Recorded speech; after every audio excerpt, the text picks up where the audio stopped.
From the center of the galaxy, this is ForceCenter. Gee, I did that like a used car salesman with the finger points and all. A show about Star Wars, pop culture, the ultimate adventure, life itself. I'm Ken Knapsack. I'm Jen Landa. I'm Joseph Scrimshaw, and we can get you into a used B-Wing in 30 days or less. Oh, I'd love that. I'd love that. Spacious, roomy.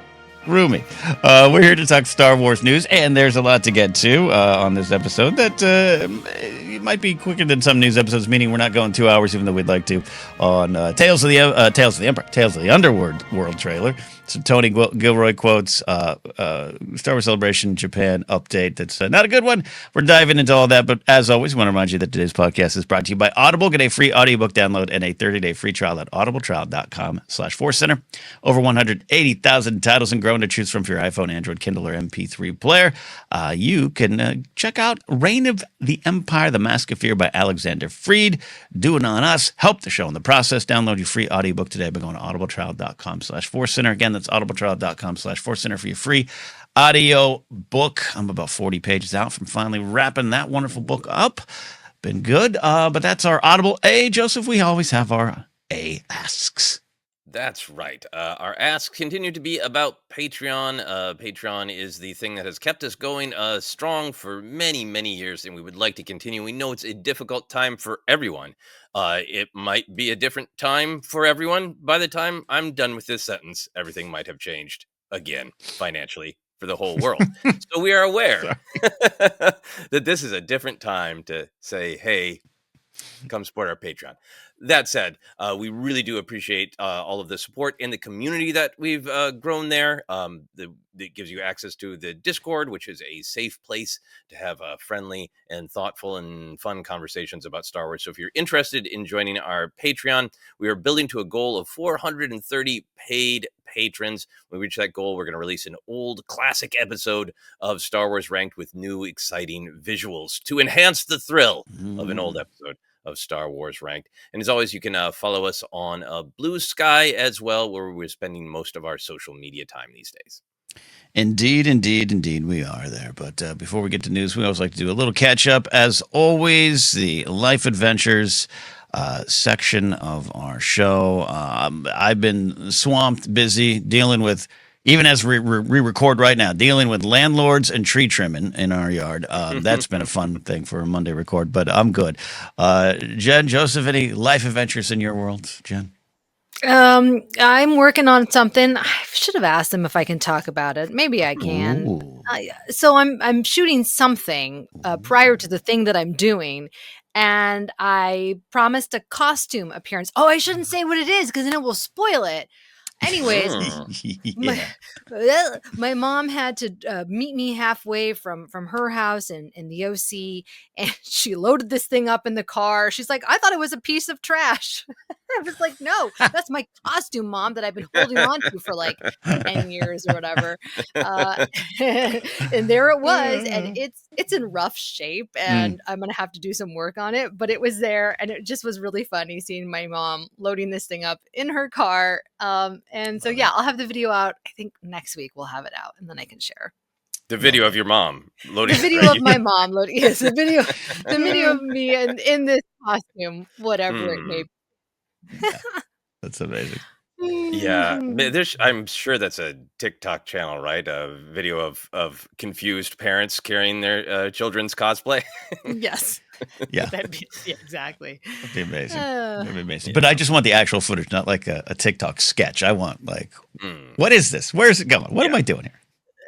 Yeah, she like measured it before she put it. I'm like, Mom, just put it in the car. I'm waiting for you. Like, I'm in a process of this thing. You'll see. It's large. It's certainly larger than her, which is part That's of it. amazing. Ooh, nice. Yeah, it's taller than her for sure. The mystery intensifies. Your Tion Madun costume. Can't wait to see it. Oh my gosh, can you imagine? Oh, if only I was that talented of a cosplayer. Love it. You are. That's awesome. Joseph, top that. Did your dad drive out any costumes? No, I'm sure there's many things he's been confused about that I'm doing this week, but I didn't get to hear about them. I'm talking to him today. I normally talk to him on the weekend, and I had a busy weekend. I'm really just trying to keep my nose down and get the editing done on the film because the time is ticking away, and I need to get it done. So I'm trying to find every moment for that. But I saw that the New Beverly Cinema, which if people don't know, it's a one-screen, relatively small movie house owned by Quentin Tarantino, dogmatically shows only things on actual film, no digital projection. And they have family-friendly matinees on Saturday and Sunday at 2 p.m. And I saw that they were playing Temple of Doom, which I did not see in the theater as a kid, and I've never seen in the theater. And it's it's my challenging fave, much like Attack of the Clones is probably my favorite prequel film. Temple of Doom is probably my favorite Indiana Jones film, and not a lot of people agree with me on that, except for Quentin Tarantino. So I was like, I really shouldn't go away from editing, but my wife was like, you need a break to do something nice. So anyway, it was amazing. It was sold out, which I didn't expect because I was like, hey, not everybody's a grumpy Gen Xer who has officially decided Temple of Doom is officially stamped as the bad one. Not only was the place packed, there was really fascinating and wonderful diversity of, frankly, a lot of Asian people and a lot of Indian people who see themselves in the film. And I know that's all thick with the opinions and perspectives, and I respect that. There was an entire family unit dressed as Indy Willie in her Shanghai dress and their child with the short round cap. Nice. The person who does a little introduction, they always give an introduction. They were trying not to spoil it. They asked how many people had never seen the film, and a decent amount of people, maybe 15% of the audience raised their hands. He's like, well, Indiana Jones is known for adventure, and there's parts of this film where the adventure gets very intense. So if you our lobby is very calm and peaceful. Feel free to go to the lobby. And a couple kids did leave, and parents left with the kids, and the family dressed as Temple of Doom specifically clearly knew what they were doing because they got up right when things started to get real scary for Short Round and Indy possessed and that, and they got up and they left, and it's like, oh wow, and then they finally came back in. Timed it. But it was just like clearly everybody who was there was in for the ride. The comedy bits got lots of laughs, lots of cheers for Indy and for Short Round. And then the thing that made it like extra special, when I was leaving, I was waiting in line for the men's room, which is right by the box office, and this older woman came up to the person in the box office with some like, I need your attention energy. It's like, what's gonna happen? And she's like, hey, I just wanted you to know that man who just left is William Hayek, who co-wrote the film. And also with Gloria Katz, and also helped ghostwrite Star Wars. So didn't make a thing of it ahead of time that he was there, just came to a Sunday afternoon family screening of his film that's been kind of derided for years, and got to listen to an audience laugh and applaud, and it just warmed my heart so much. That's great. Wow. Oh, that's beautiful. That's fascinating. And it's experience there. I've only been to the New Bev like once or twice, but if you're all out here and are cinephiles and just fans of these films, it's such a fun experience to go there.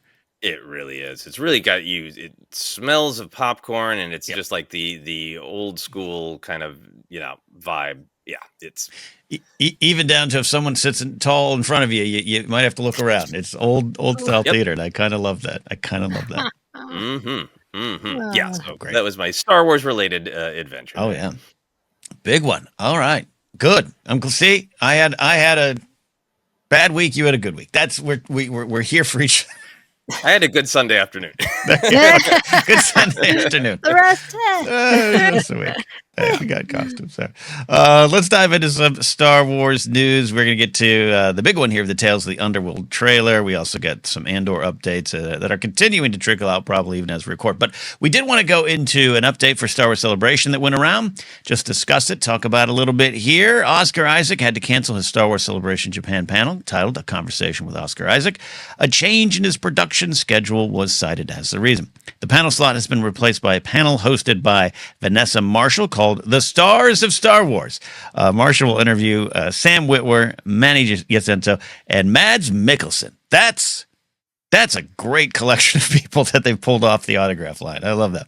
Obvious bummer, of course. There's some light speculation around him returning to the Doomsday role and all the stuff going on in superhero pictures. But none of that will help make Poe fans feel any better. This also leaves little in the way of celebrating the 10th anniversary of The Force Awakens, at least of what's planned or on paper. So, Jen, I want to jump in here with you first on just thoughts on this bad news. The three of us aren't going there, but this was a bit of news that was very exciting for a lot of fans when it was announced. Yeah, I was actually surprised that he was doing it because it's like a Mhm. Mark Hamill style panel where it's like a conversation with, or like a Carrie Fisher style Mm. panel. This is a really big deal. It's also a big commitment. And because it is in Tokyo, it's another like distance wise, as I'm sure it's a big commitment. So I was surprised that he was going to do it. And then I was like, when was this announced? Do we remember when this was announced? A while back. Yeah, a while Was back. it a while That back? he was going? Oh. Yeah. Yeah. Okay. All right. So then all right, maybe he booked a job and he has to now, fly somewhere else. Or maybe he's doing Mhm. pickup shoots for a job that he already had. I don't know. Yeah. It is interesting though that now there's nobody from The Force Awakens that's going to be there, right? Like nobody? Well, I In went this through way, the yeah. guest list because I was Mm. curious Yeah. about this, and there are certainly people who worked on it in terms of behind the scenes, and then also Anthony Daniels, because Okay. Anthony Daniels, He'd do bless a his heart, panel. is always there. He's He'd do a always there, panel which we by love. himself. He Yes. would he would do a whole commentary track to the film by himself. Yeah. Yeah. or when we were sitting in the Anaheim bar and there was a line of people and a paper sign that said Star Wars actor 3:30, and it was Anthony Daniels unofficially across the way setting up in the bar for good money, I'm sure. Smart Mhm. man. Anyways, Smart he'd man. be available. Mhm. Okay. Well, but no Adam Driver, no Daisy Ridley, Yeah. obviously no John Boyega. Yeah. We'll talk about that in a No. minute. Yeah, Mhm. yeah. No, it's bad all the way around, and Joseph, there's people having fun with some speculation in terms of doomsday. We don't know. I take it on the surface and directly a change of production schedule. I know there could be travel concerns, a lot of stuff going on in the world like that. But Mhm. your thoughts on this bad news? Yeah, I mean, I think it is. It's really a bummer for people who were excited to see him and Such a fans of the sequel trilogy era. And I know that money will be returned for any of the events and all that. I hope. Um, the the the the role in the Avengers film Doomsday seems like it is a possibility. The I feel like the MCU has it has been scattered throughout a lot of characters, and I think the secret sauce of the MCU the first time around was we met characters, and then in relatively short order, they came together, and our love of them grew stronger. And they've done such a big job of just throwing out character after character and not sort of bringing them into the larger story. Doomsday seems to be an effort to course correct that. Mm. And I thought Moon Knight was really enjoyable. I thought Oscar Isaac was fantastic in it. It hit right about when streaming fatigue and MCU Yeah. fatigue hit, so I don't think it got as many eyes on it. Mhm. So if this is, hey, we're going to include Moon Knight in this big tentpole film to commit to the character, to possibly do more with the character, and also like with all the actors and big name actors I have in it, I can see an absolute like one little thing shifted, and now we have to shoot your Moon Knight thing, and it has to be here. Mhm. So I can see that as a possibility. It's definitely some internal Disney wars of Mm. would we like Oscar at Star Wars Celebration more, or we like him to be Yeah. Moon Knight more? Yeah. Mhm. Marvel fight or Disney fight. Yeah. So that totally seems like a possibility. I also feel like there could be a million things going on because it is a difficult, challenging time in Yeah. the world. I think whatever happened, we will eventually know the truth because Oscar Isaac is kind of a truth teller. Mhm. Mhm. Mm-hmm. So Yeah. even if he can't say now, I think he will eventually. Yeah.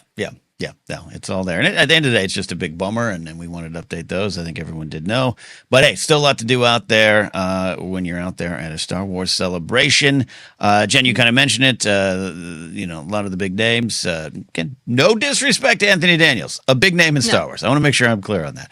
But he is definitely a card. Thoughts on, I don't know, how to celebrate The Force Awakens? Thoughts on what seems to be a lack of Force Awakens and even Revenge of the Sith anniversary celebration, different kind of convention, all those things. What's at play in your heart? I think it's a little odd that 10 years is a huge anniversary. Yeah. And I just think, like, especially on the heels of John Boyega's comments, which were totally justified. I understand his frustration. And Daisy Ridley has been up in the mix, and now all of a sudden nobody's there. It's a little weird. And I don't know what's going on. Are we going to celebrate 15 or 20 years? I don't know. Maybe the tide will have turned towards the sequel trilogy where people will appreciate it. I think it's a little complicated, and maybe they don't want to make a big deal about it because there is so much controversy around it. They're like, let's just keep moving forward and not look back just yet. Interesting, Joseph. We had a lot of fun celebrating the Phantom Menace in Chicago. A lot of fun looking back at Attack of the Clones and all those times. So your thoughts on, a lack of celebration at celebration? Yeah. I mean, I think a part of it might be they pared down on big panels in general. And looking at the guest list again, because I had the reaction of like, well, why can't you put together a Force Awakens panel? And I think they could, and I think they should. It just wouldn't be the sort of blockbuster thing. I think they should have done a smaller panel, because there's a lot of, like, John Knoll, Doug Chang, all sorts of designers and effects people who worked on the film, and Anthony Daniels. Yeah. Poke fun at the man, but because just having the panel itself is a statement. The Revenge of the Sith, I don't think there's no sort of running from that. It's getting the re-release. It's being celebrated. The prequel era is being celebrated. But looking at the guest list, I hadn't been paying as much attention because we were not going, and I just would hear Oscar Isaac is going, Hayden Christensen is going, and be like, yeah, wow. And then, but you actually look at it and like, it's small compared to Anaheim and London. It's incredibly small. I don't think they don't have the people for robust anniversary panels the way for Attack of the Clones and Phantom Menace. Yeah, they really don't, and it's not said to be a bummer for anyone attending. You're going to have a ton of fun, but it's just, I think the reality of it, and it's not even necessarily the location or all just the time, could be a factor of all of it. But I kind of remember that too. I'm glad you brought it up, Joseph. It's just like, smaller 3 days, not getting everyone. You're not going to get Ian McDermott out as easy on a super long flight. I'm sure all that kind of the realities of it all. But it was that's why people were excited about Oscar Isaac and everything. Exactly. But I do think that it is odd that Lucasfilm hasn't made more noise about the 10th anniversary outside of the celebration, or whether there's a panel or not. It does give me sort of weird. The cycle just keeps repeating of like how much, when The Force Awakens was being publicized, they were trying to push away from the prequels and be like, the kind of Star Wars you like with practical effects and X-Wings is back, and now there's been such a like, oh wait, people love the prequels. And I feel like we're in that same sort of, let's just not talk about the sequels. So I really hope that turns around. I hope they put out a Disney Plus documentary by the end of the year. Right. Yeah, a really limited re-release at just like El Capitan and a couple other theaters to put their backs into it. Some 10th anniversary merch. I really think that they should celebrate it. I think trying to sort of bow down to that some fans don't like it is not helpful to it's repeating the mistakes of the age when they were dismissive of the prequels. That's a good point. That's a good point. Sorry, lost on that. 2015. I always say, it wasn't crazy. You went 2015 Anaheim. You didn't get a lot of Phantom Menace stuff on display. That's all. I'm just thinking about, like, in terms of the scale of celebration, you guys went to London, which was the most recent one, correct? The second one, yeah. Okay. And then Anaheim was before that though, right? Am Yeah. I getting my Mhm. timeline right? Okay. When I went to Anaheim, it felt like it was big, but it didn't feel like as like even was crowded. Maybe the space was so huge that it felt like it was not like in years previous celebration where it just was like a frenzy. For me, Anaheim didn't feel like a frenzy. How is it in London for you guys? Do you feel like there's less people going? Is what I'm saying. Or that they're scaling back? I just kind of wonder about that. Yeah, I don't perceive all of the sort of it sells out. However many tickets they sell, it Mhm. sells out, and it's been selling out, and some of the Instantaneously too, almost. Yeah. yeah, the Okay, energy is okay. almost like the spaces. Like, Mhm. yeah, London felt incredibly energetic because the convention center is terribly designed. It's a hallway. Terrible, terrible design. There you Like, go. oh, people Okay. must be so excited about Star Wars because I can't get 10 feet to buy a goddamn beer. Mm, But mm. so there's Fire hazards around. Okay. affected by the physical reality, but I think the emotion in the air is about what's going on. Mhm. In the one day I stopped into 2015 Anaheim, explosive because Force Awakens was coming out. Yeah, yeah. Stars were Right. returning. Yeah. Chicago, explosive because Yeah. of the announcement of the Huge. Emperor, the announcement of the title of Mhm. The Rise of Skywalker. Yeah. 2022 Anaheim, explosive if you really love Obi-Wan Kenobi. Yeah. Right. Like Yeah, I do, that's right? it. But Okay. it wasn't. It was, the anniversary of Attack the Clones, which is not as beloved. Right. It was in the panel I went to. Mhm. And then I think same thing with last year. There's a lot of excitement, but there wasn't that one lodestone. Here's Mhm. the thing, like Yeah. there was in other years. Yeah, and look, I think 2022 was a delayed convention. I think COVID was absolutely still hung over the event Yes. because 90% of the people that went got it. Just the forgot. reality of it too. But I think the energy, to me though, the energy has been the same. London was spectacular, but even and I risk being a cynical a-hole, quite frankly, of being like in a wonderful central panel area, that I got privileged access to and going, I don't know, Chicago's was bigger in terms of space like that. I don't want to be that, but it was also, you felt that at times, but London, yeah, Joseph's right. I really at one point thought I was going to die. I just wanted to get to upper crust for a sandwich, but you couldn't move for two minutes on the floor. You were just a sardine. The Excel Center, man, they got to work on that. But yeah, no, Jed, I think to me, I'll just say something that could be unpopular. The reality is when you go to a wonderful location, I wish I was going to Tokyo. I just want to go to Tokyo in general. If you go into some of those locations and other parts of the world, you're serving a fan base that deserves it. But it is harder for a lot of folks to get out just in terms of cost and time. It's harder for the talent to get out. I know there's one of the big cons, CinemaCon type thing down in Brazil. That's very popular. But it's, I just don't know if that's part of what maybe we're feeling. Also, we're not going, so maybe I just feel I need to disassociate. So therefore, I don't like it. No, I know. People are gonna have a great time. People have a great time. Of course, they're gonna have an awesome time. I wish I was going. I mean, they've had a celebration at Tokyo for years in Japan, right? So, and each time it's magical as I look at it from the pictures on Instagram. So, yeah, maybe someday. Yeah, I think it'll be magical. I think they just have scaled back for lots of reasons. For lots of reasons, yeah. And I think it's important to spread it around. It shouldn't always just be Anaheim and Orlando. I'm not saying that, but there is some truth to the reason you can get so many people to Anaheim or San Diego for San Diego Comic-Con International. Like it's just down the freeway for all the people most of the time. Mm-hmm. All right. Well, we'll keep you updated on any other changes, but I know people are already flying out there. We got at least sounds like 3 or 4 people I know flying out. Our buddies Alex and Molly flying out already. So everyone, have fun out there. Excuse me. Big news of the day or the weekend, the end of last week, the Tales of the Underworld trailer. Surprise. Another Star Wars trailer dropped. This time we learned that the Tales of series will be returning on May 4th, a good tradition with Tales of the Underworld.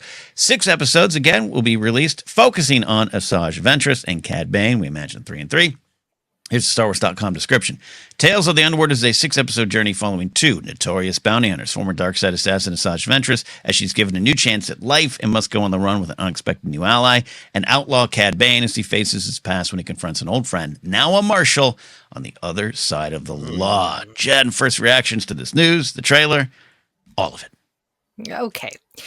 Sometimes you get to a point in your life where you're like, well, this just doesn't resonate with me. Maybe I'm not the audience. And it's not Mhm. even animation because I love Over the Garden Wall. That's like my jam. I'll put Mm, that on when I'm crafting. So it's not animation. It just was something. And I love Ventress and I love the Night Sisters, as you guys know. But I mm, don't know what it was for me. It just didn't. And maybe it's because I was tired, but it just didn't. It's not something I'll watch it is what mhm. I'm saying. I'm gonna watch it because it's my job, but it's not something that's like in my sweet spot Yeah. where, I just think, yeah, maybe it's just where I am right now. Pass it to you guys. Look, I'll jump in right now to make sure you're not on a branch by yourself. Love this. I'm excited about this. I love the Tales of series. I think it's one of my favorite things they do right now. But look, anytime someone asks me about Visions, including Visions 3, that people, I love all the Visions. I think it's important to have those series. It doesn't move my personal needle. Right. I watched them all. There's a couple I want to revisit, including the one Joseph and I love, the French Resistance one, essentially. I think they're beautiful. I think they're important. I want them to continue, but for me, it doesn't move it, and that's a good place to be. That's an okay place to be, Jen. You're not alone in that kind of thought. Thank you. Yeah, no, I'm extremely excited to watch them. I've enjoyed very much Tales of the Jedi and Tales of the Empire. Uh, what I enjoyed about both of them is that is two stories that kind of are parallel journeys, and so even though it's 6 mini episodes, it kind of feels like this one sort of tone poem Mm-hmm, about mm-hmm, specific characters' journeys and what is meaningful. And I like that this is a story about one character moving away from vengeance and anger and solitude as a way of life in Ventress, and another character's journey, Cad Bane, toward believing in vengeance. It's a dog eat dog world, and I need revenge in order to complete my journey. So that stuff's really interesting to me. Thrilled that there's more Ventress, um, and pleasantly surprised by Cad Bane. I didn't really, I wasn't like pining for a Cad Bane sort of origin story, but I'm mm-hmm, very intrigued by that, and I'll share some more thoughts on that. But in terms of the big picture, I think I'm excited to watch these episodes. I'm excited for Ventress. The mm-hmm, trailer itself, other than a couple of Ventress has a young is it protecting a young Padawan, and I'm really interested in that. Outside of that, the trailer itself wasn't super thrilling to me. So I think mm-hmm, for me, there is a little bit of distinction between am I excited for these stories? Big yes. The actual trailer, like here's my controversial thought, so you guys aren't or on alone. the branch alone. um it makes total sense for the characters, it makes total sense for the DNA of Star Wars, but I feel like there's a set of shots that are starting to be overdone. The classic Mm. Western dual Yes, shot with one hand yes, near the weapon in Yes. the foreground, in the yes. distance, the two samurai at extreme opposite ends Mm-hmm, of the frame as the wind whistles. Like, I understand why that visual language is continuing. It's a part of the DNA of Star Wars. mm-hmm, But when you see it in a trailer, it's like, yeah, it's Tuesday. Mhm. mm-hmm, And I think to me, it's about the visual language of the trailer. I also think that the trailer isn't giving away too much, which I'm thrilled about. But it mm-hmm. means that there's like, there's not a shot of, Ventress's reborn hand jutting out of a Dathomirian mist, or like, it's the trailer's pretty reserved, and I appreciate that. I'm thrilled with that. I don't want to see another moment. I just want to watch the things. But I do think it's maybe not the most exciting Star Wars trailer we've had, other than just being excited about Ventress herself. I'm with you on that. I guess the ForceCenter branch is heavy today out here. Of very positive, very positive of the project as you are, and Jen's checking box willing to watch. Jeez. It's On a scale of 1 to 10. it's a crazy week. To Jen's mom carrying her giant Cad Bane hat for her cosplay once the episode's Surprise! planned. Yeah. Yeah. So it Uh, is. in terms of the trailer, I agree that like I liked it and some reveals, but yeah, to say it's a Tuesday. I don't mention him much, but my old pal Christian Harloff had a great stand-up bit that I can't repeat, won't repeat, but the punchline was, "Yeah, it's Ted. It's Tuesday. That's what he does." This is the trailer where I'm with you, Joseph. Like, it's Cad Bane. I would expect a Western standoff and a shot. We got it. Even the reveal of another Inquisitor. Poor Alex has to update another video. I went, oh, another guy. And none of this is said with cynicism or to dampen anything excited, because I personally am really excited to watch it because the previous 2 series have earned my trust and anticipation, and it has it. Where I'm with you. Oh, Cad Bane, that makes less sense. Oh, we're going to get the Ventress story here. It's possible it goes on to another series. It's possible. We can talk about that.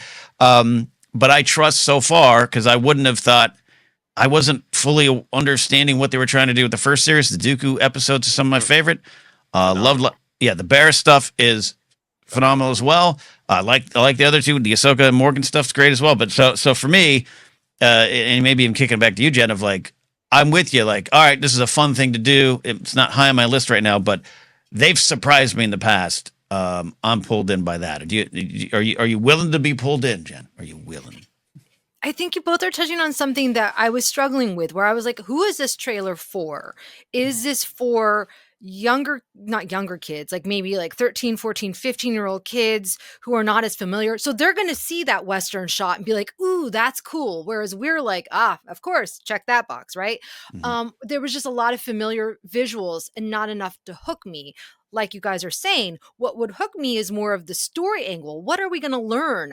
Why? Like the time jumps, that to me, Ventress's storyline was the most compelling. Cad Bane, it was not as compelling. And I love Cad Bane. I think he's a great character, but there were a lot of kind of shots that just felt a little predictable for me.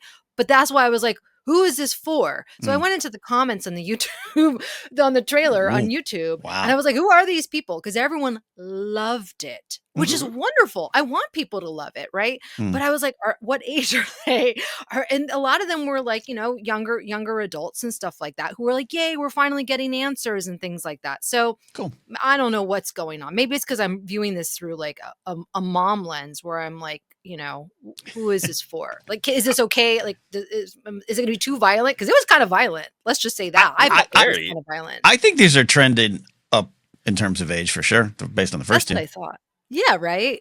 Yeah, okay. I mean, there's a lot of death and tragedy in all of them, and scary stuff, I think they're for very, Tony Gilroy said, intense Star Wars fans, which is, I mean, I do like that it could have been Tales of the Jedi, and we kept expecting it to be Tales of the Jedi, but then surprise, Tales of the Empire and Tales of the Underworld.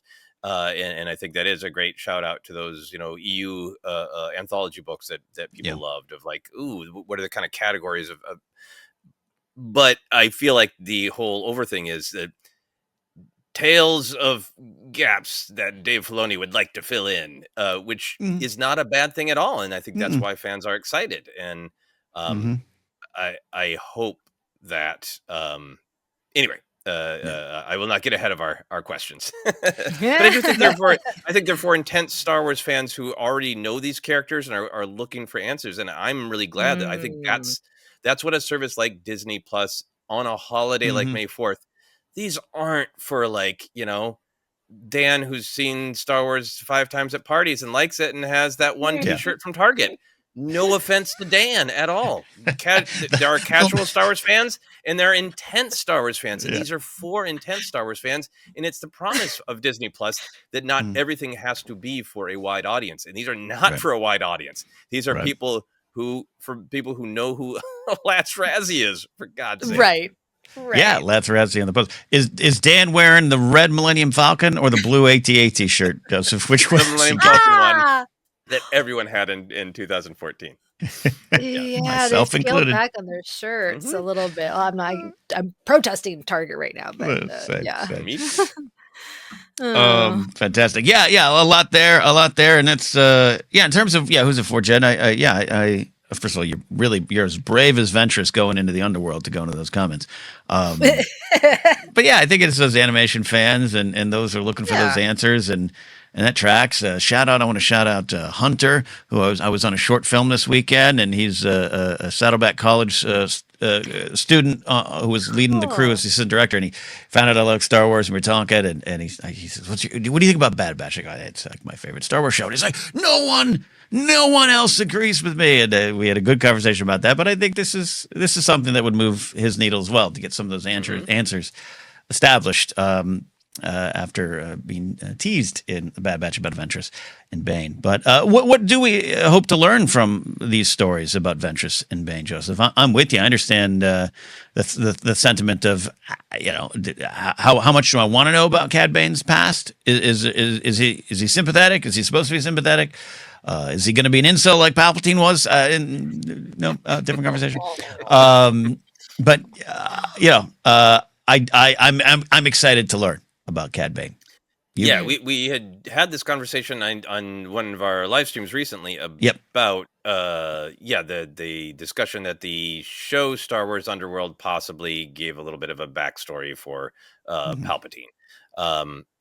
And I responded with the thing that I always go to. That's my strong opinion about Star Wars, and particularly modern Star Wars storytelling, is that I feel there is a philosophy in Star Wars that I really appreciate. That no one is just born off. Like, no one's born like that. That Duro ain't right.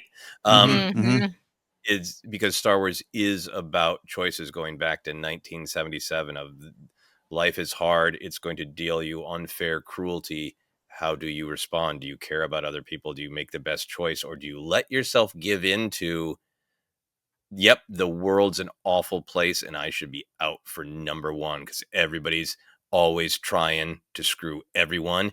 And so you got to just look out for number one. And that's the correct philosophy, and anything else is naive. This is, that's the thematic hook of these is Asajj saying, I was used as a tool of vengeance. I was told it was a dog-eat-dog world, and I needed to look out for just me, and I don't want to do that anymore. And not only am I going to walk away from that life, I'm going to walk toward empathy, and I'm going to make it my job to protect Jedi, a young Jedi, the group I used to be taught to hate. And in contrast, we have Cad Bane being like, a friend wronged me when I was a kid, and I'm never going to let it go. In fact, I'm never going to be a complete man, Duros man, until I get vengeance on my friend who wronged me when I was a kid. If somebody had said, is it in your top 10 to have a Bane backstory? I'd be like, no, for myself personally, but I love the philosophy. I love Filoni continuing Lucas's journey of, you create the bad guys for a one-off story, and then everybody loves the bad guy. So then I got to go back and go, yep, they're cool, but you shouldn't be like them. Their life is sad. And let me tell you why, because a sad thing happened to them. And instead of healing, they made it worse, and they go around the galaxy inflicting pain on other people. So buy your Cad Bane action figures, wear your Cad Bane t-shirts, but don't want to be Cad Bane, because this is misery. And I think that's what I see at work in this, and what I'm really excited by. You just again explained why I love Stannis Baratheon, but also don't want to be Stannis Baratheon. Okay, you've just it's the journey that's also a lesson for me. Well said on all that there. And in terms of, for me, just some general hope, I think just want to go right to it of just getting the answer on Ventress. And having some kind of, mystical witch event that brings her back to life, or oopsie, nope, she fell in water, she's safe. And I'm sure not everyone's going to be happy with the answer, but what I do love is that they're also very aware this isn't a retcon. This is an extending of the story of Ventress from where we last left her, not counting, of course, the Bad Batch. So I'm looking forward to that. Yeah, I'm with you on the Cad Bane thing. I've always loved Cad Bane. That Book of Boba Fett appearance is one of my favorite things in Star Wars in the last 5-10 years, if not all time. And I do want to explore it. I'm with you on the anti-hero praise is understandable in a lot of ways, but also for the world of Star Wars, not the best way all the time. Yeah, I mean, in his Cad Bane's appearance in Book of Boba Fett is so on these themes of go through very Boba Fett goes through experiences that change his perspective, and Cad Bane is almost offended by it, of the idea that you could change. Of once a killer, always a killer. So we're going to see, I think, in this how what happened to Cad Bane to make him dig into that philosophy. The Ventress question. How did she survive? Which put out the press release when she appeared in Bad Batch saying, "Don't worry, we got more Ventress storytelling coming." I am mildly concerned we won't actually get that answer Mm. because I do think Mhm. Filoni has a track record of. I've personally fallen for it again and again. Every Ahsoka appearance, I'm like, this is the one. Now he is going to tell me exactly where Ahsoka was during the Galactic Civil War. And I know some Mm. fans think they have the answer. I don't personally. I think Yeah. she walks back into Malachor Mm. through the world between worlds. At what time? Is she stranded for the entire Galactic Civil War? Is she absolutely capable of taking action, but philosophically decides not to? Does she go through 3 years of hell, fighting the Galactic Civil War that we've never heard about? Mm. Really important defining things to Ahsoka's character that in hours of Ahsoka storytelling, the man won't tell us. Mm. And so my faith is shaken. I'm not sure I feel you. that Ventress's first episode is going to be how did she come back? I feel you. We'll do a ForceCenter prop bet. Yeah, no, because he's going to get that bleep eating grin at a press line and be like, I don't know. Do you want to know? Do you really want to know? I don't know. I'll put on a T-shirt. That seems like a good question, Ash. Yeah, that'll be it. But Jen, what do you want to learn from all of this? Yeah, if we had gotten a little moment of it, a little tease from that trailer, I would have been all in. I'd have been like, whoa, we're going to get that answer. But the fact that they didn't include any of Yeah. it is, to me, makes me think we're not going to get the answer. I don't know. It's Maybe we in could the be press surprised. release. Yeah. Was it in the press release? Well, They it mention says it. Asajj And the Ventress poster, is right? she's given a new chance at life. But that could be the Oh. first second is her eyes open up. She's like, I've got a new chance in life. And just walks out. I've made a huge mistake. Just walks out. Arrested Development. Yeah. I'm with you. That'd be interesting. Jen, are you attached to an answer? Are you attached to Ventress as a character in this regard? Did you read Dark Disciple? I can't remember your mileage on that. No, I didn't, and I really should. good. And I guess I was kind of curious if this would pull some things from Dark Disciple, but I guess not. So, or maybe. I wouldn't put it past Mm-hmm. Filoni to do a little bit of the tweaking of the canon as it exists. Yeah. Because I think that was in an era when the Clone Wars were kind of done and dusted. Right. And I think Right.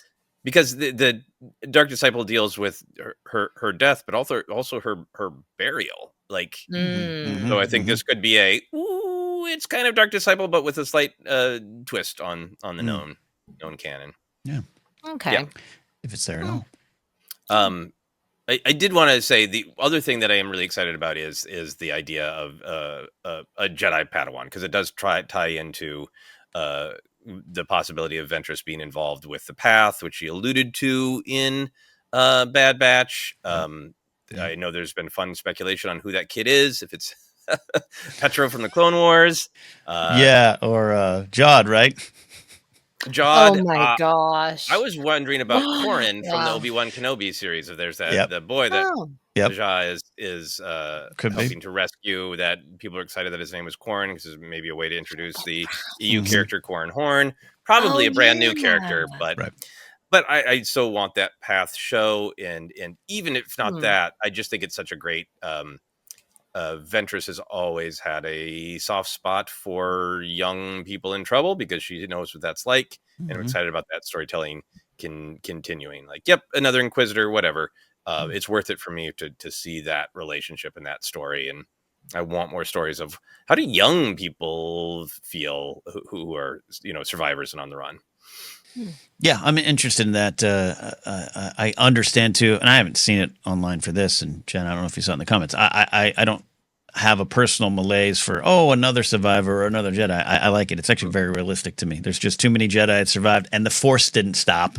People stopped working with it. There wasn't an order around it, but you're still going to have Force and Force sensitivity out in the galaxy. So I love exploring it. Could lead to the Path. We'll talk about that in a second. But and as far as the Inquisitor, I love the Inquisitors, love the designs.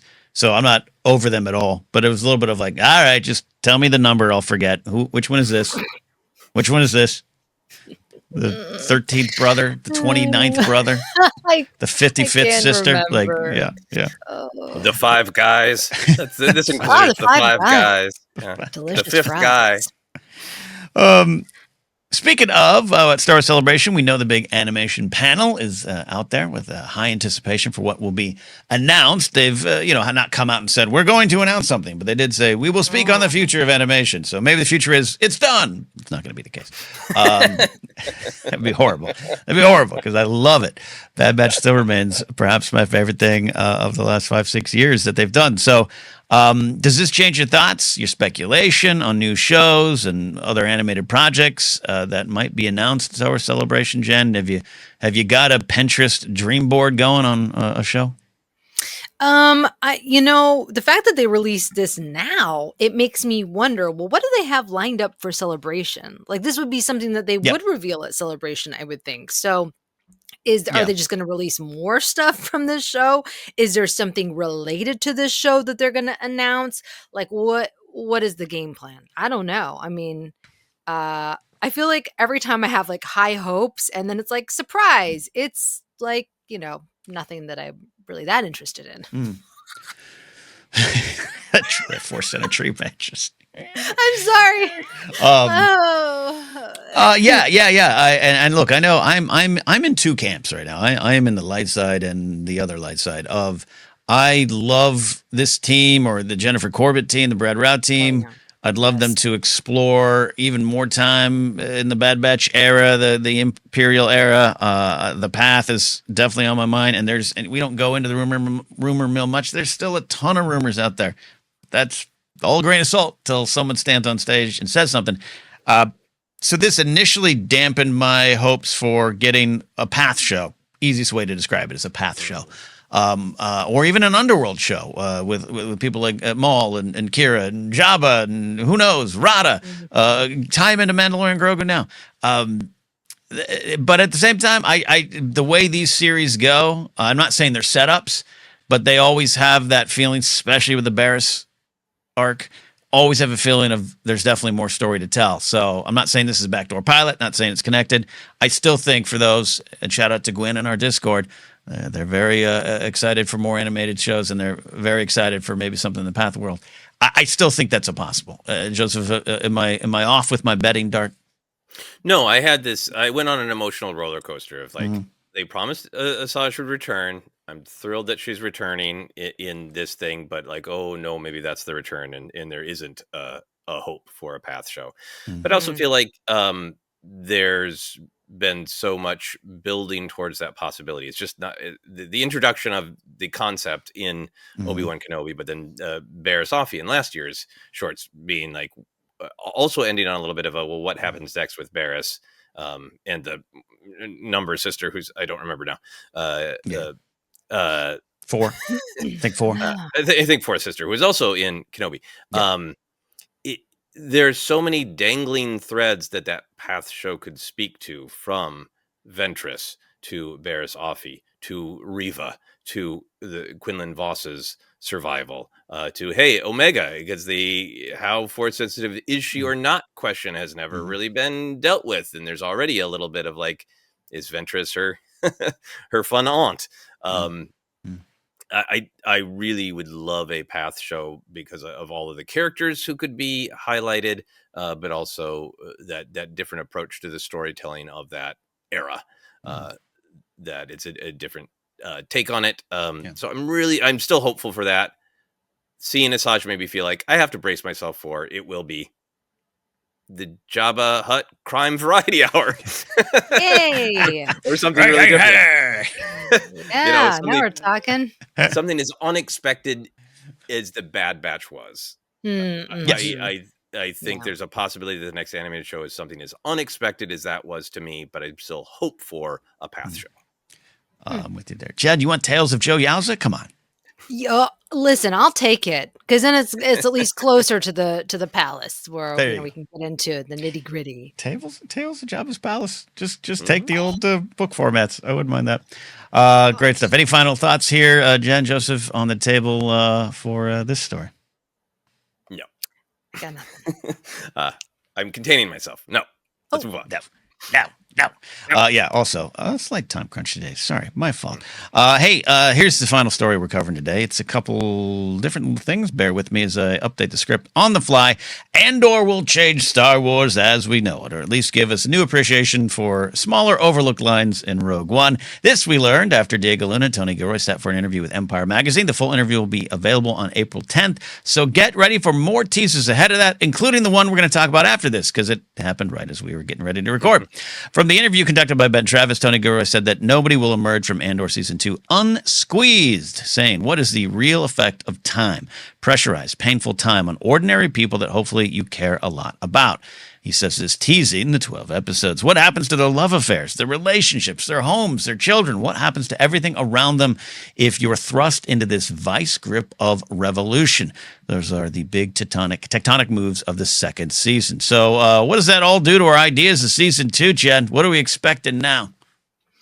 I'm expecting it to be really emotional. I'm expecting there to be a lot of pain, a lot of tears from me, seeing people on screen dying, people feeling like they can't ignore what's around them any longer, so they've got to make decisions. Families being affected. It's gonna be rough, but I'm sure that there'll be some moments of hope as well and triumph. But yeah, it's gonna be dramatic.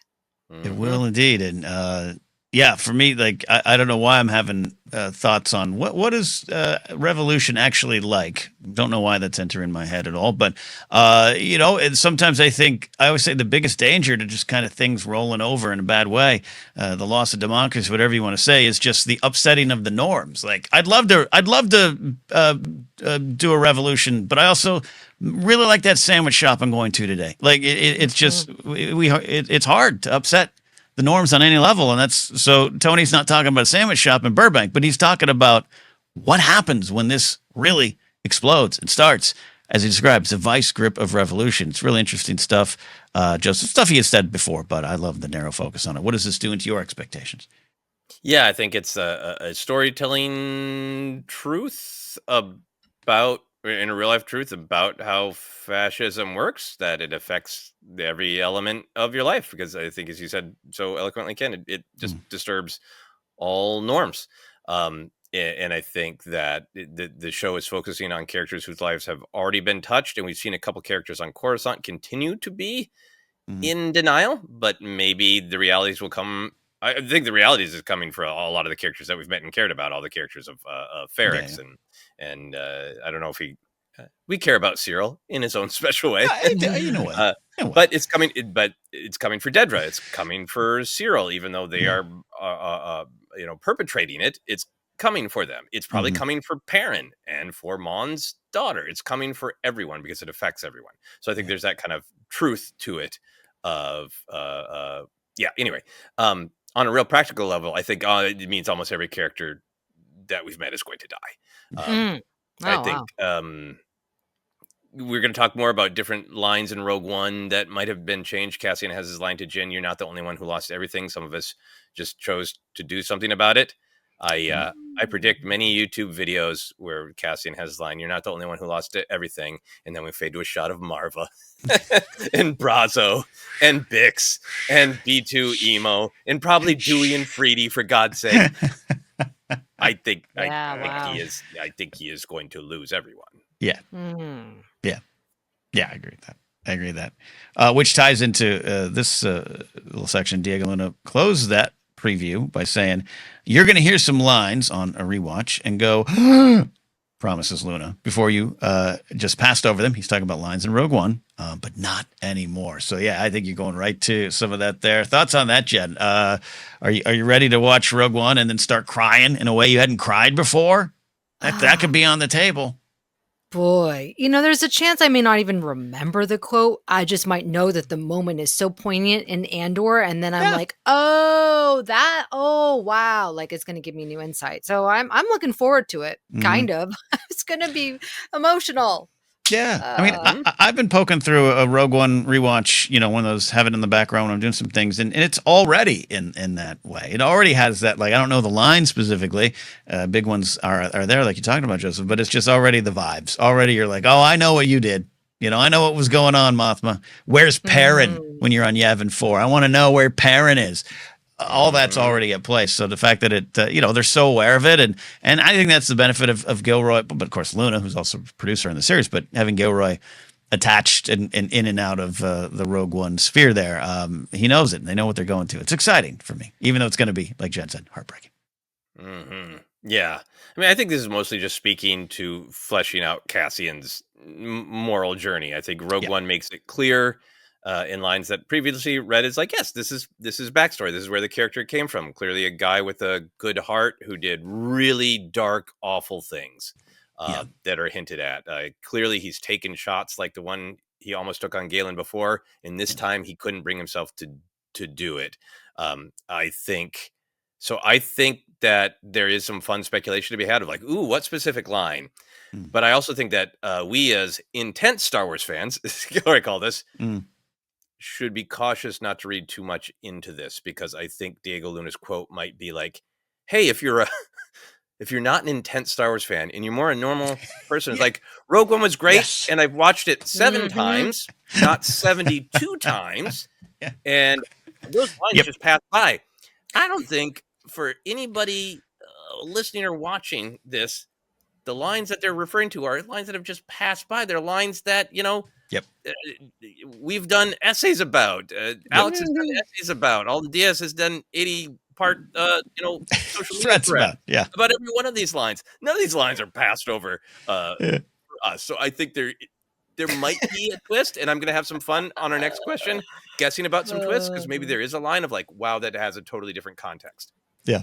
But I think mostly it's just there are many lines that's very clear that Cassian has had a horrible experience, lost a lot of people, did horrible things that he feels guilty about, and he needs to make them right by having something be actually hopeful, by actually giving love and care and seeing Jyn. And I think it's maybe you'll watch it and go, wow, he sees Bix in Jyn, but I don't know that there's like some big twist of surprise. The line means something entirely different now. I'm glad you went there. I was also we could have some fun and guess some of these lines, but you already had a good one there too. But I do think you're right. Actually, I really think you're right. And that's a good, this is a general interview. This is like, Jen, when you're putting together behind the scenes Star Wars Jedi Beat episode, there's those people you meet in life who are like, did you know the Ewoks were supposed to be the Wookiees? And you start going, well, actually, that's from a very early draft of the Star Wars stuff, Adventures of Luke Starkiller. It actually isn't necessarily that, or the ideas. And sometimes you just look at them and go, oh, yeah, you're right. Yes. Yeah. Yeah. Happens often. I don't want to be one of those actually people. Sometimes I can't help myself. But yeah, right. Yeah. Yep. And Viggo Mortensen broke his toe on that one shot. It's true. Yeah, but Joseph, I think you're right. I think that this is there are clearly going to be some direct connects. I do think that's the case. But to your overall point, yeah, a lot of it is going to be like, did you know Saw Gerrera knew them before? He knew them. He was around them. Yeah. Apparently, he even knew some Jedi, and not making fun, because that's most of the folks. And there's a lot of folks who own those Star Wars T-shirts from Target who are going to be like, "Oh, cool, more to the story." So we're not making fun at all. I think it's fun. I think if you just watch Rogue One and you really enjoyed it, and Cassian is one of the characters, not the main character, and you watch it again, and he says to Jyn, "You're not the only one who lost everyone," and now you know all the people that he lost. I'm not downplaying the emotional weight of it at all. Nope. Especially for slightly more casual fans. I'm just kind of amused by Diego Luna saying before you just passed over them is like, oh, Diego, there's no lines we pass over. The film's been out for like 9 years. We've passed over nothing. And we can move on. I want to belabor it. But funny story. Like, mutual friend Christian Ruvacaba Wangers. His wife Amber, a big fan of Andor the series, and they finished it on a rewatch. And he asked her, says, "What do you think about the he's working in prison on the Death Star that it eventually kills him?" And she's like, "What's that from?" And and he's like, "From Rogue One." She's like, "He's in Rogue One," and I think that's a little bit of what's at play here too. And she loves Rogue One. So, anyways. Fantastic. Yeah. All right. Final thing that kind of popped in here, and I'll leave time for to discuss this here. Just jump in. I think I got most of the quote. Correct me out there, Joseph and Jennifer, if I missed some of it you want to talk about. In another part of the Ben Travis interview on Andor and the preview of it, this kind of emerged this morning. I first saw it on social media. He said, being Tony Gilroy, it's clear that a show like Andor will, quote, never happen again. He goes on to say, not because we're so great, but because no one's ever going to start a show on this scale again and shoot it practically and have the resources and the protection to do something like this. That notion is key to Gilroy, writes Ben Travis. He says that they had the ultimate freedom, saying we were protected all the way down the line. Kathleen Kennedy protected us. Lucasfilm protected us. Bob Iger protected us. The audience protected us. The Mandalorian protected us. We all had these people out there backing our play. It continues. The success of The Mandalorian gave us the platform to jump off. Their success is what would fuel the whole thing. I mean, no Baby Yoda, no Andor. Seriously, don't think we don't know that. Goes on to say, talking about how the shows and stuff are often pitted against each other. He says, online people try to drive a wedge all the time between us. And John and Dave, says Gilroy, it's horrible what people say. It's terrible. And the truth is, we don't have a show without them. They gave us the muscle to go. So that has been a very well-received quote this morning, Joseph. We joke, and look, I've always had fun with Tony. I've always had fun with Dave, the man in the cowboy hat. But I really 100% have always agreed with this kind of sentiment and love that Tony said it to this level today. You? Yeah, and I think he, like he specifically said, it's, I'm paraphrasing that. It's unpleasant that people online pit him against other creators of Favreau and Filoni and are trying to drive a wedge when there isn't one. I really like him calling out not only like just the business reality of if Mandalorian didn't explode, they would have pulled the plug on Andor. But also that sort of turning storytelling into sports, which is not a criticism of sports. It's that sports is there because as humans, we really like who's going to win, who's going to lose. Let's root for it. And sports is great at that. And we don't need to make art that. And I think, dividing things up and being team gritty, realistic Andor with the serious, award-winning Tony Gilroy, and then the silly kids playing with their action figures, Favreau and Filoni. I don't think that benefits anyone. And I love Gilroy calling it out. And I love how much Gilroy could be leaning back, patting himself on the back, and going on a victory tour for making good adult Star Wars. And he is really making an effort to go, no, Star Wars is awesome. Everybody involved in it is awesome. My stuffed shirt friends who aren't giving it a chance because it's Star Wars should give it a chance. He is going out there on a goodwill tour toward Star Wars and the buffet of styles within Star Wars. And I think that's phenomenal.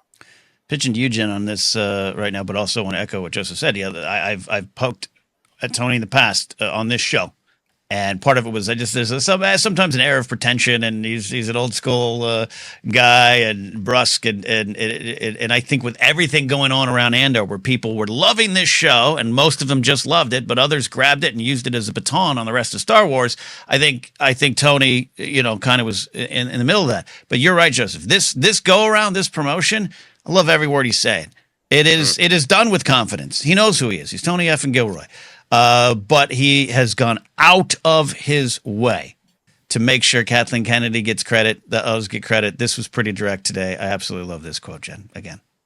He is a freaking class act. Like you're saying, he doesn't have to do this. He is using his platform and the success of his show to thank the people who have, they're all a team. I mean, the Star Wars is a team, and he is, colleagues, a peer of these other creators. And Kathleen Kennedy and Bob Iger have, like you said, protected him. It reminds me of George Lucas and the dynamic that he had with Alan Ladd Jr. And like how, that was at a time when a lot of like businesses were like the studio chiefs were leaving, right? The creative, like movie making people were leaving, retiring and whatnot. And then businesses were coming in and buying up studios and stuff. And we're seeing that happen again. And here he is saying, these are all people who care about the story, and we would not be here without them. And I just think he's a mensch. Like, it's just, I have so much respect for him that he's saying this. It really, Yep. and hopefully it will quiet some noise online. Mm-hmm. I have no faith in that ever happening in any section of the world, but yes, I hope. Okay, all right, there's a bit much, right? You know what I mean. You know, Jen, I choose hope. I choose hope. Let's choose hope. That some dude angry in a car is like, wait, he said Kathleen Kennedy was good to him. Yeah. But we can choose hope. Yeah. Anyways, sorry. Always good to push back. Always good to push Yes. back. Regardless, even if it doesn't put a stop to it, it's good to push back. Yes. Well, Joe, I'm glad you said that, because it's what I've loved about Big Jim Mangold in the past. It's what I love, even though I'm not invested in the DC universe. I do like that James Gunn gets out there. That's false. That's false. That's false. I think it's important. Yes. And Tony being able to do it, and he's not refuted. It's just come out and say, like, it's terrible to say, like, what they said was terrible. Like, I love that. Love that. Mm-hmm. Yeah, and also, I mean, it is also. I think. I'll let it go. I think it's. I think viewers can choose to have the maturity to not only embrace their own taste and say I prefer Andor to things like Mandalorian, but also it irks me that it's a comparison that like what Favreau and Filoni were trying to do was the Mandalorian, and they couldn't figure it out, so they wrote a baby eating frogs.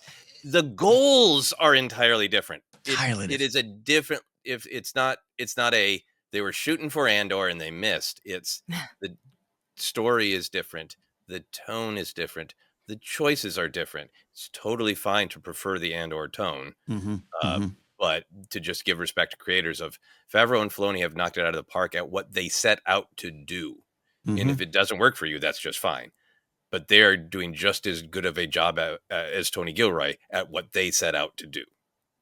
Yeah, don't want to jump in the murky waters again, sorry. No. But it's like Mando season 3. You had that Dr. Pershing episode, and they were on Coruscant, and they were at the arena, at the Opera House and everything. And I just remember some of the comments that week were clips of the scene going, "Oh, this is Andor, but for children" type of vibes, and it's like.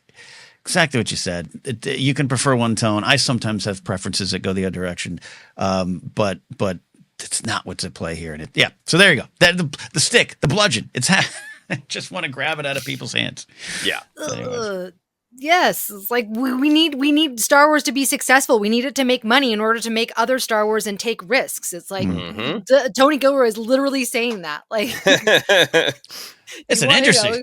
Jetty, right? You're saying this is an industry statement he's saying too. I don't even think he's talking about Star Wars. It's not even just about Star Wars. He's right about this in a lot of ways. Oh. It's very important industry-wise because the risk-taking has been shrinking and shrinking and shrinking, and people need to value when a risk was taken and it worked, like Andor. Yeah, indeed. Yep. Indeed. All right. I'm sure more will emerge by the time this episode is published. So bear with us here. We will update and get to them if it's important. But also, I'm at that point.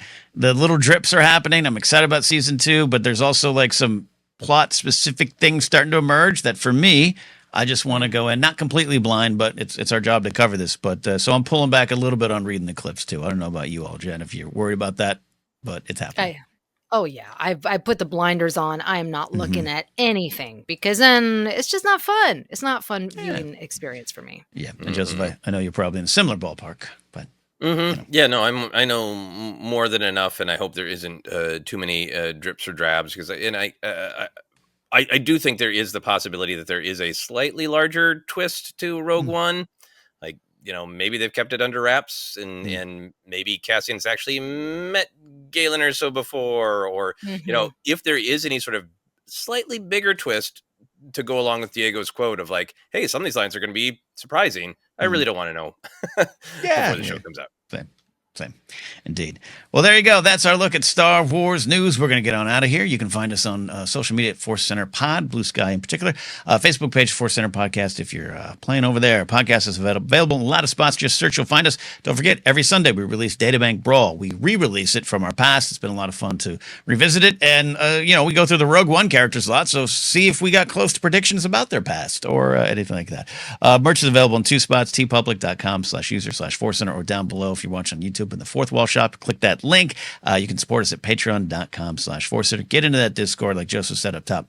Very wonderful, safe place to talk about Star Wars. Even when there's an occasional dust-up, because there's humans around and that's going to happen, it's handled with class, care, and dignity. So shout out to our Discorders in ForceCenter land. Find me at Ken Napzok or my website, kennapzok.com. Jen, where can they find you and that vlog on your mom delivering a cosplay? That's right. You can follow me on Instagram at Jennifer Landa or TikTok at Jennifer Landa 1138. I highly recommend doing that on TikTok. Even though I don't know, can you still download it on the App Store? I don't know. Okay. All right. I think you can. Not banned yet. Joseph, where are you on a not yet banned format? My old videos are still up on TikTok, I think. So you can go check out my not unboxing. Anyway, you can follow me on Blue Sky and visit my website, josephscrimshaw.com, for links to all my other stuff. There you go. That's it. We'll see you next time here on ForceCenter.